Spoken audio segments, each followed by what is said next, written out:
Hello friends, सभी को Republic day की हार्दिक शुभकामनाएं।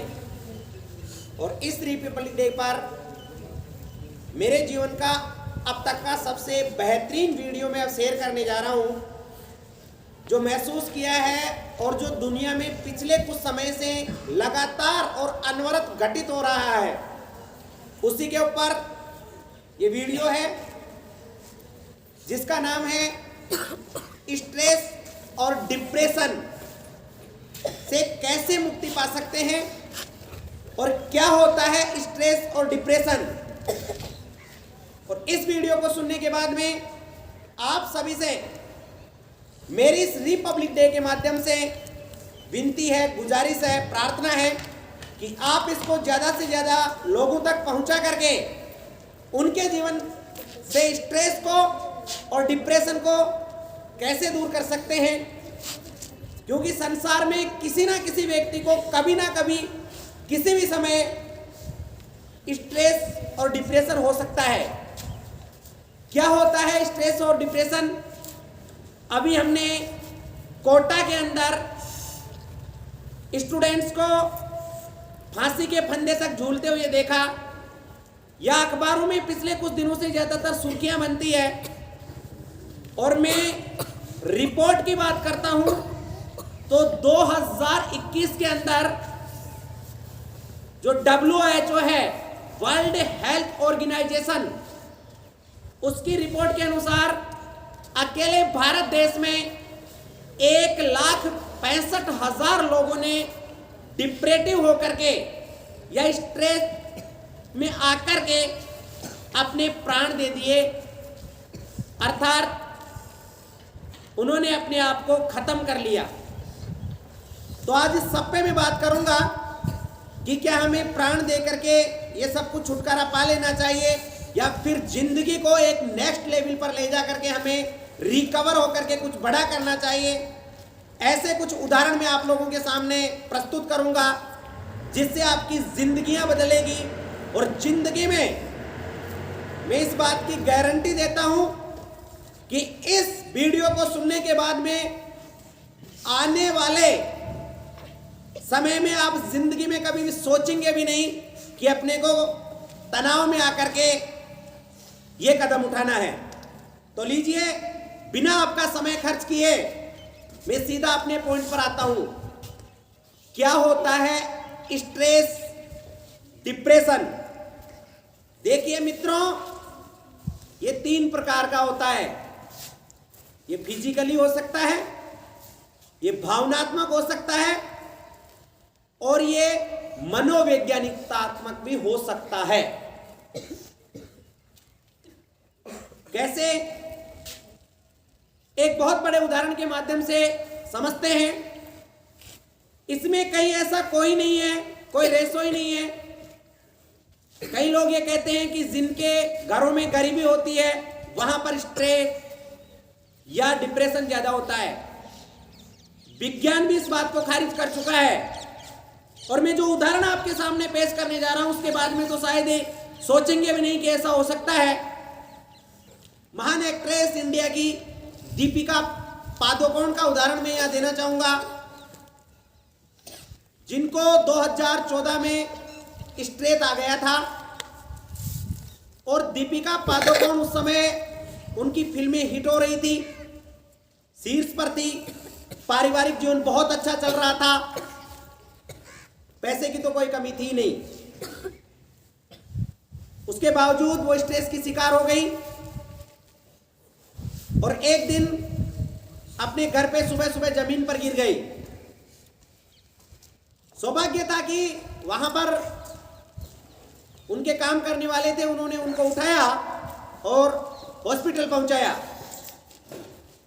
हॉस्पिटल में जब वो ठीक हुई तो उन्होंने अपनी माता से ये बात शेयर की। उसकी मां ने कहा कि आपने पहले क्यों नहीं बताया? तो उन्होंने कहा कि मैं लोगों को बताना ही नहीं चाहती थी कि मैं डिप्रेटिव हूं, क्योंकि जब भी उनके कोई फोन वगैरह कॉल आती थी, दोस्त पूछते थे, तो सिर्फ वो एक बात कहती थी, मैं बहुत अच्छी हूं। जैसे अपने इंडिया में नेचर भी होता है कि अपन किसी को भी पूछते हैं कि कैसे हो, तो एक ही जवाब आता है कि हम बहुत अच्छे हैं। यही दीपिका पादुकोण समझती थी कि मैं बहुत अच्छी हूं। मित्रों, मेरा कहना यह है कि दीपिका पादुकोण जैसी शख्सियत अगर डिप्रेटिव हो सकती है तो आप और हम जैसे लोग तो क्यों नहीं हो सकते। हर किसी के जीवन में ऐसा आता है। अभी कोटा की, हमारे राजस्थान में कोटा में आत्महत्याएं हुई, बच्चों ने सुसाइड किया। मेरा कलेजा अंदर से झकझोर कर गया और मेरे काफी मित्रों की डिमांड भी थी कि सर कोई ऐसा वीडियो शेयर कीजिए आप जिससे कि ये बच्चे, ये युवा, ये प्रेरित हों और भविष्य में ऐसा कभी सोचे भी नहीं।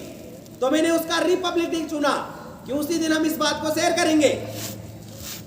आगे देखिए आप, दीपिका पादुकोण ये बात न केवल अपनी मम्मी से कहती है, बल्कि जो लेडीज पहले घबरा रही थी सबको बताने से, उसने ये फैसला किया कि मैं पूरे संसार के सामने इस बात को रखना चाहती हूं।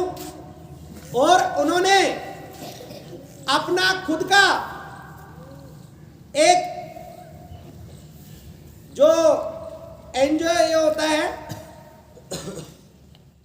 फंड एकत्रित किया और एक लोगों की सहायता करने के लिए उन्होंने एक समूह बनाया जिसका नाम रखा गया लिव लव लाभ। समझिए मेरे तीनों अक्षरों को, लिव LIV लिव, रहना, जिंदा रहना, लव प्यार करना, लाभ हंसना।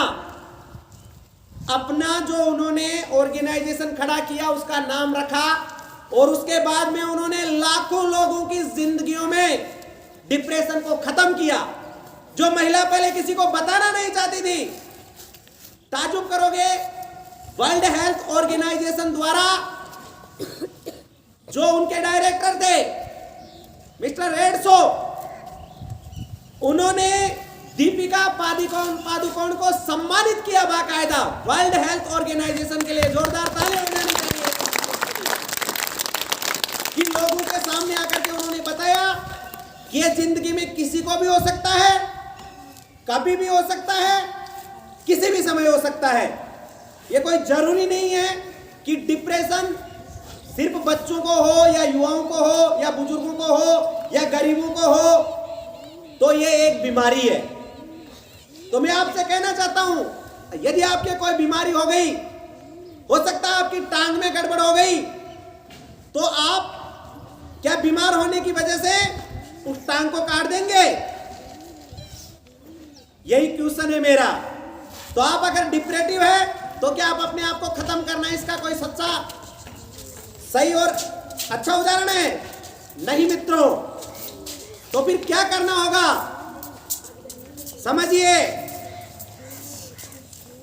घटना का होना, घटना का घटित होना, ध्यान दीजिए मेरे शब्दों पे, घटना का घटित होना आपके नियंत्रण में नहीं है, लेकिन उस घटना के बाद में रिकवर होना, आगे बढ़ना, यह आपके नियंत्रण में है। 3 ऐसे उदाहरण मैं आप लोगों के बीच में दे रहा हूं, शेयर कर रहा हूं, जिनको सुनने के बाद में या तो आप उनकी तरह बहुत आगे चले जाएंगे, या जिन लाखों लोगों ने अपनी जिंदगियां खत्म कर ली है उस श्रेणी में पुनः खड़े रहेंगे। तो सुनिए, पहला और सबसे बड़ा उदाहरण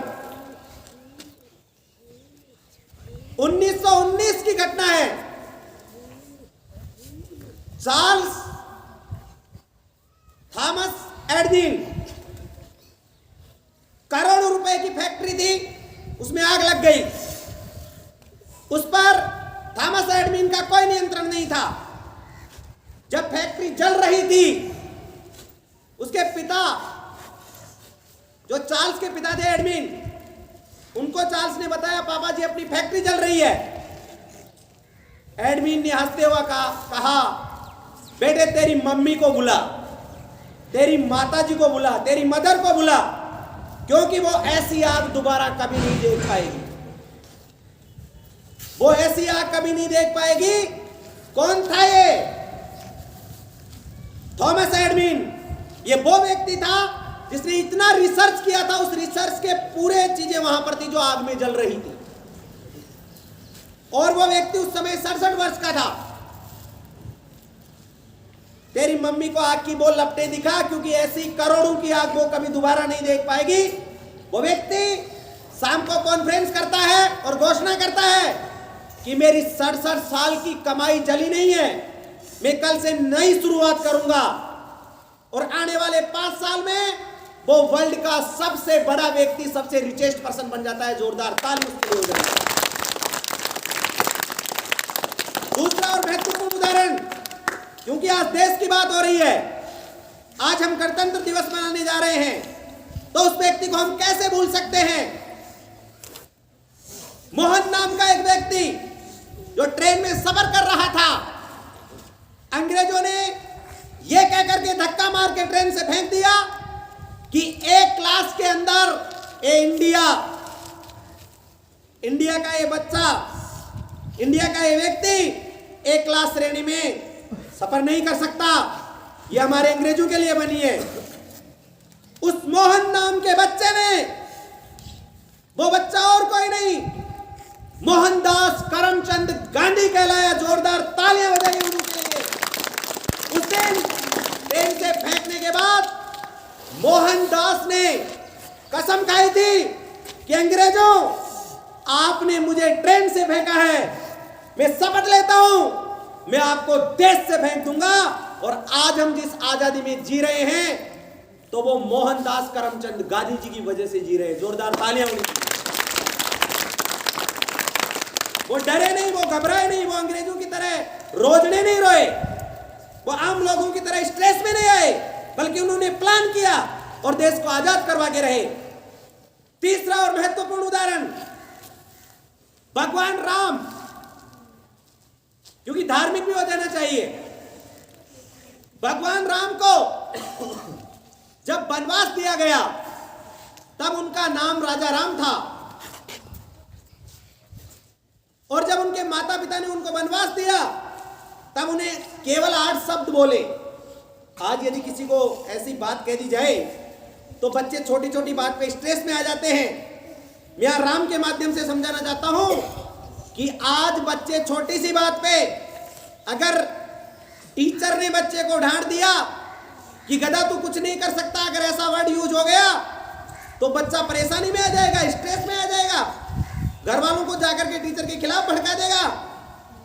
यदि किसी लड़की ने किसी लड़के को कॉलेज लाइफ के अंदर बहुत पसंद करती है, लेकिन नापसंद कर दिया, तो शराब को अपना मित्र बना लेगा, देवदूत बन के घूमेगा। अरे सोचिए, अगर थोड़ा सी आपने कुछ किया प्रयास, आपकी नौकरी नहीं लगी, आप स्ट्रेस में आ गए, आप फांसी के फंदे पर झूल गए। ये तो मोहनदास भी कर सकते थे, ये तो हमारे जो एडिसन थॉमस भी कर सकते थे, और ये तो राम भी कर सकते थे। क्या जिंदगी जी रहे हो? सोचना है। राम का उदाहरण जो मैंने कहा, तो मात्र 8 शब्द राम ने कहे, बस इतनी सी बात। सोचो, जिसको शाम को यह कहा जाता हो कि सुबह आपका राज्याभिषेक होगा, मतलब हम तो आजकल तनाव में ऐसे आ जाते हैं, अपना तो अपमान हो गया।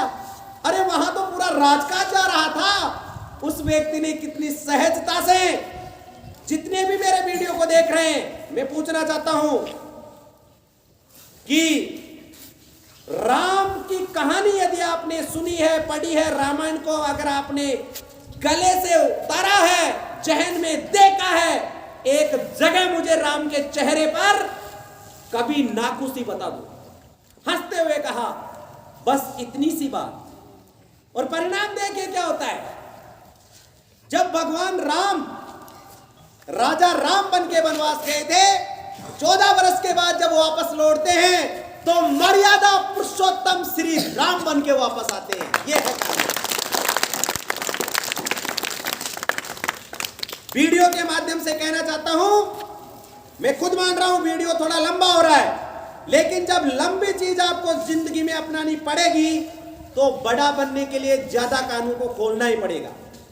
मित्रों, मैं इसके माध्यम से यही कहना चाहता हूं, कितनी भी बड़ी प्रॉब्लम्स आपके सामने आ जाए, कितना भी बड़ा तनाव आपकी जिंदगी में आ जाए, कितनी भी बड़ी स्ट्रेस आपकी जिंदगी में आ जाए, अंत में बताना चाहता हूं, आपकी जिंदगी में एक ऐसा दोस्त होना चाहिए। वो आपका परिवार का सदस्य हो सकता है, वो लेडीज हो सकती है, वो पुरुष हो सकता है, जिसको आप अपनी पूरी बात शेयर कर सको, जिसको आप अपनी कंप्लीट बात बता सको। शर्त बस इतनी सी है, जिसको आप बताने जा रहे हो वो उस बात को दुनिया के बताने के बजाय खुद उसका सॉल्यूशन देने में सक्षम हो। वो दूसरों को इस बात को शेयर नहीं करता हो, वो दुनिया के सामने आपके चीजों को गिराना नहीं चाहिए। अगर ऐसा व्यक्ति आपके जिंदगी में आप बना के रखते हो तो मेरी गारंटी है आपको जिंदगी में न कभी तनाव होगा, न कभी स्ट्रेस होगा, और यदि होगा भी तो आप उस पर विजय प्राप्त कर सकते हैं। ये गारंटी मैं इस रिपब्लिक डे पर आपको देता हूं।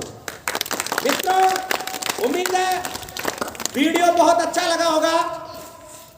तो आप भी यदि अपने मित्रों की जिंदगी में कभी स्ट्रेस नहीं देखना चाहते, कभी तनाव नहीं देखना चाहते, तो आज का ये वीडियो ज्यादा से ज्यादा लोगों तक जाना चाहिए। लाखों लोगों की जिंदगियों को अगर बदलना चाहते हैं, युवा भारत को यदि विश्व गुरु बनाना चाहते हैं और वहां पर देखना चाहते हैं, तो प्लीज इसको ज्यादा से ज्यादा शेयर करें, सब्सक्राइब करें और अपने मित्रों की, रिश्तेदारियों की जिंदगी से तनाव और स्ट्रेस नाम के शब्द को खत्म करें।